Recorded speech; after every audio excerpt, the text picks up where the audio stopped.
नमस्कार साथियों, आप सभी का आपके अपने हेल्थ चैनल में मैं अनुपम सिंह बहुत बहुत स्वागत करती हूँ।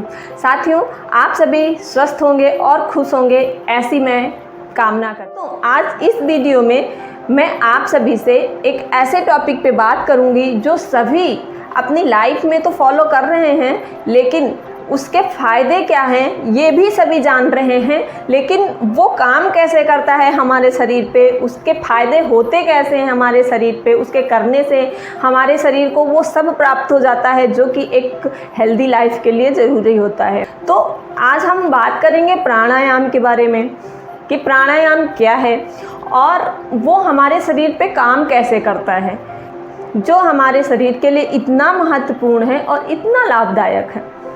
तो आइए आज हम बात यही करते हैं। तो अब सबसे पहले जानते हैं कि प्राणायाम है क्या। जो हमारे महर्षि पतंजलि हैं उन्होंने बताया है प्राणायाम के बारे में, तस्मिन् सति सांस प्रश्वास गतिर्विच्छेदा प्राणायामा, यानी कि सांस प्रश्वास की गति का विच्छेद करना ही प्राणायाम है। यानी कि सांस और प्रश्वास जो हमारी चलती रहती हैं उसकी गति को रोकना या गति को अलग करना या उसके दूरी को बढ़ाना ही प्राणायाम है। सांस जो हम ले रहे होते हैं, प्रश्वास जो हम छोड़ते हैं, तो सांस प्रश्वास की प्रक्रिया हमारे शरीर में निरंतर चलती रहती है। तो प्राण तो सभी जानते हैं कि जो कि हमारे शरीर की इकाई है। प्राण रहने से ही ये पंच तत्व से बना शरीर चेतन होता है, नहीं तो अगर प्राण नहीं है, प्राण के निकलते ही ये शरीर अचेतन हो जाता है, पंच तत्व मात्र रह जाता है। तो जब हमारे ऋषि मुनियों ने जो है सोचा कि ये प्राण जब इतना ज़रूरी है हर चेतन जगत के लिए, तो प्राण को जो है किस तरह बढ़ाया जाए, इस प्राण शक्ति को, इस जीवनी शक्ति को जो हमारे शरीर को संचालित करती है, जिससे हमारे अंदर चेतनता आती है, उस प्राण शक्ति को कैसे बढ़ाया जाए, इस जीवनी शक्ति को कैसे बढ़ाया जाए। तो हमारे ऋषि मुनियों ने इस सांस प्रश्वास की एक टेक्निक को बनाया जिसे प्राणायाम कहते हैं। अब मॉडर्न साइंस ने भी प्राणायाम की महत्ता को तो सम्मान ही लिया है। कोविड-19 ने तो बहुत अच्छे से सबको प्राणायाम की महत्ता को समझा दिया है। जैसा हमने पहले भी अपने वीडियो में डिस्कस किया है कि प्राण जो है हमारे शरीर के अंदर 84 जगहों पे अलग अलग काम करता है, अलग अलग तरीके से काम करता है।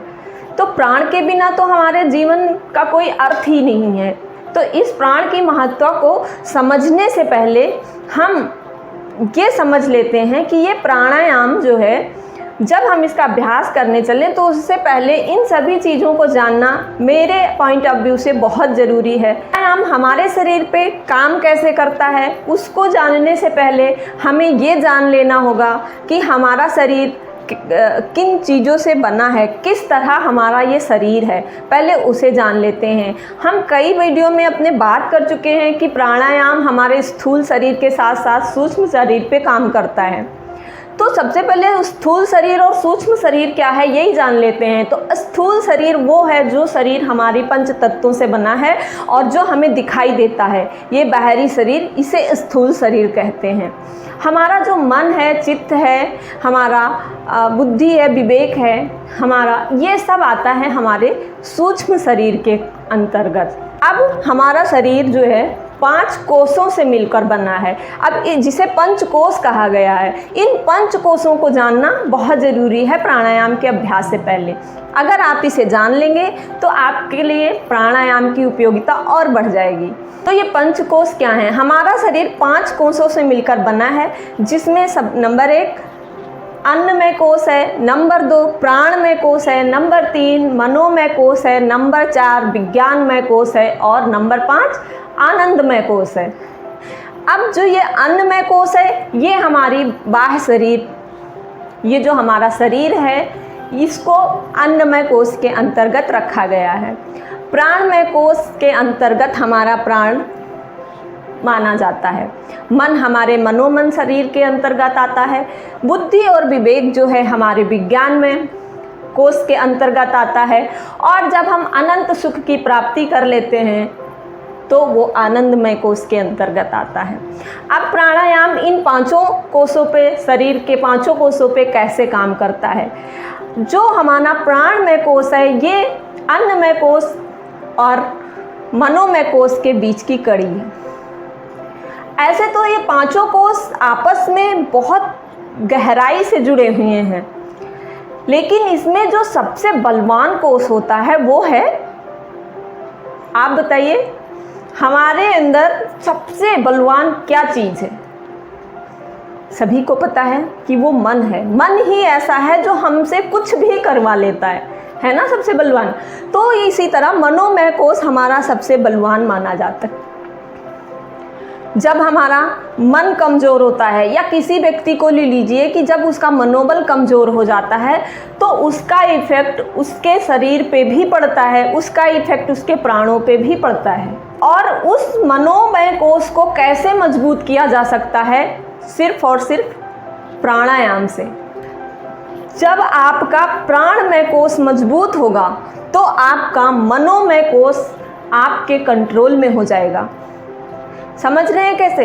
जब कहा गया है कि चले बातम चले चित्तम निश्चलम निश्चले भवेत, यानी कि जैसे जैसे हमारे शरीर के अंदर हमारा प्राण चलता है वैसे वैसे हमारा मन चलता है, हमारे मन की विचार चलते हैं, हमारे मन में जो उलझन है, जो समस्या है, परेशानी है, कोई भी विचार है पॉजिटिव या निगेटिव, वो सारे उसी तरह से चलते हैं जिस तरह हमारे शरीर में प्राण चलता रहता है। अब इन दोनों का इंटर कनेक्शन होना भी देखिए। जब आप गुस्से में होते हैं तो आपके प्राण की जो स्पीड होती है, आपके सांसों की जो स्पीड होती है वो बढ़ जाती है। उसी तरह जब आप अपनी सांस को रोक लेते हैं तो कुछ पल के लिए आपका मन भी शांत होने लग जाता है। इसीलिए कहते हैं कि गहरी लंबी सांस लीजिए, है ना। तो जब आपका मन आपके कंट्रोल में होगा तो आपका बुद्धि और विवेक काम करेगा। अब इसको बहुत ध्यान से समझिए कि कैसे प्राणायाम हमारे शरीर पे काम कर रहा है। जब आप प्राणायाम करते हैं तो आपका प्राणमय कोष मजबूत होता है, और जब आपका कंट्रोल आपके प्राणमय कोष पे हो जाता है तो आपका मनोमय कोष भी आपके कंट्रोल में हो जाता है। जब आप प्राणों को साध लेते हैं, प्राणों को कंट्रोल कर लेते हैं, तो आपका मन कंट्रोल में हो जाता है।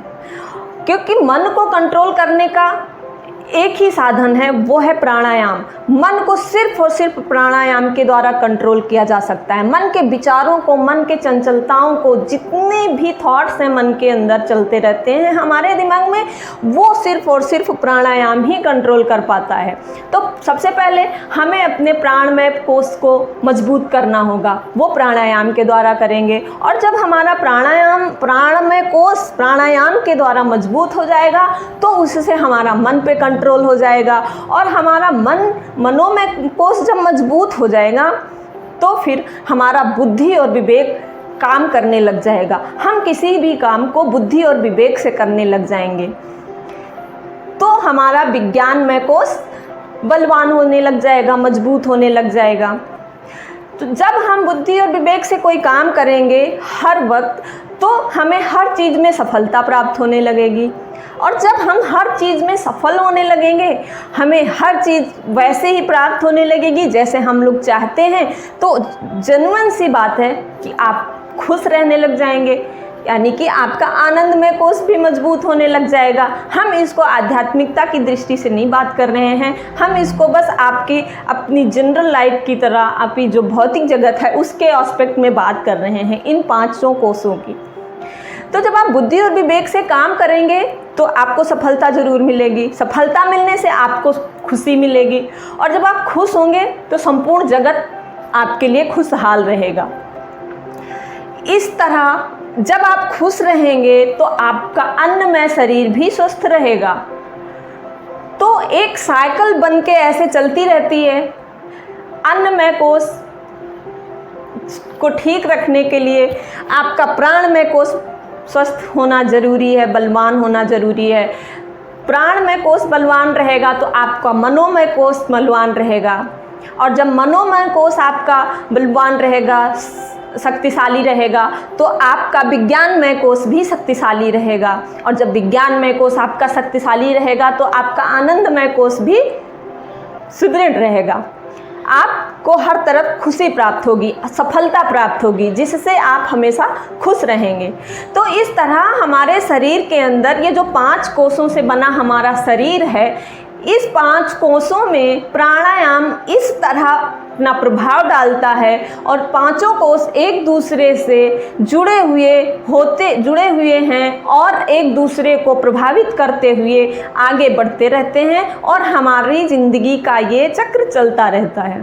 प्राणायाम जो है साथियों, वो किसी भी व्यक्ति के आभा मंडल को, ऑरा कहते हैं जिसे, किसी भी व्यक्ति के ऑरा को एकदम क्लीन कर देता है, तेजस्वी कर देता है।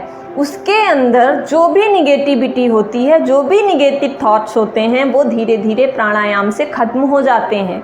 उसके अंदर उन्नत और सुविचार उत्पन्न होने लगते हैं, जिससे उसका ऑरा एकदम क्लीन और पॉजिटिव हो जाता है। निगेटिविटी उसको छू तक नहीं पाती है। कोई भी कठिन परिस्थिति हो तो भी वो व्यक्ति जो प्राणायाम का नियमित अभ्यास करता है, वो व्यक्ति अपनी किसी भी परिस्थिति को बहुत सतर्कता से हैंडल कर लेता है और उसके सॉल्यूशन को पा लेता है। तो जो इस तरह साथियों, जो हम नॉर्मल सांस लेते हैं, उससे खाली हमारे अन्नमय कोष पे प्रभाव पड़ता है। हमारे साधारण सांस लेने से सिर्फ हम जीवित रहते हैं, लेकिन जब हम प्राणायाम करते हैं तो उससे हमारी एकाग्रता बढ़ती है, हमारे अंदर कुविचारों का शमन हो जाता है, हमारी चित्त वृत्तियों के चंचल मन का कंट्रोल हो जाता है, सब कुछ हमारे कंट्रोल में होता है। हमारी इंद्रियां जो हैं, हमारा जो मन है, वही हमारी इंद्रियों से मनचाहा कार्य करवाता है।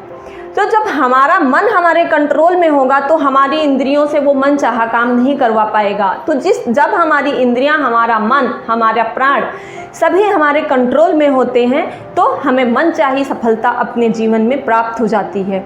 इस तरह प्राणायाम का अभ्यास करके हम सभी अपने जीवन के लक्ष्य को प्राप्त कर सकते हैं, एक स्वस्थ और उन्नतशील जीवन को प्राप्त कर सकते हैं। इस तरह हम कह सकते हैं कि प्राणायाम के अभ्यास से हम टाइम के जो लाइफ है, प्रेशर, एंजाइटी, एंगर, हर किसी समस्या से हम छुटकारा पा सकते हैं। तो साथियों, आप सभी प्राणायाम का अभ्यास करिए और अपने जीवन के लक्ष्य को प्राप्त करिए, स्वास्थ्य को प्राप्त करिए और हमें आज्ञा दीजिए। अगली वीडियो में फिर से आपसे मिलती हूँ। तब तक के लिए आप अपना ध्यान रखिए, अपनों का ध्यान रखिए। नमस्कार।